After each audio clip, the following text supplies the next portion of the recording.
Dokan harajin nan bata ce duk kuɗin da ya shiga account ɗinka shine za a cire wa haraji ba, sannan bata ce duk wata ne za a cire maka haraji ba. Assalamu alaikum, sunana Barista Bashir. Domin samun cikakken ilimi akan issue harajin nan, ku biyo ni zuwa ƙarshen wannan bidiyo.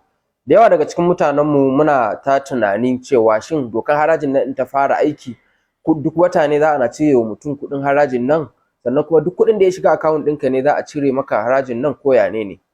To ku tsaya.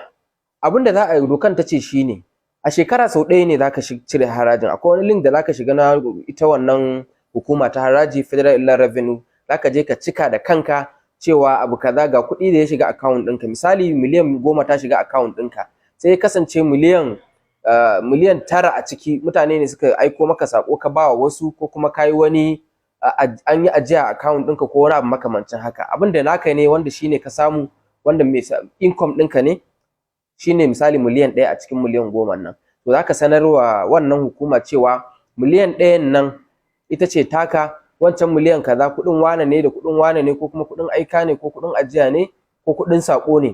To wannan shi zaka shigar a cikin wannan form da zaka shigar musu a website ɗinsu kai bayani, sannan ka ce kai naka income ɗin da abin da ka samu a ciki shine miliyan 1. Miliyan 1 nan kuma ka san cewa tax ɗin za a cire 800 ɗin farko, ba a yi tax a ciki ba.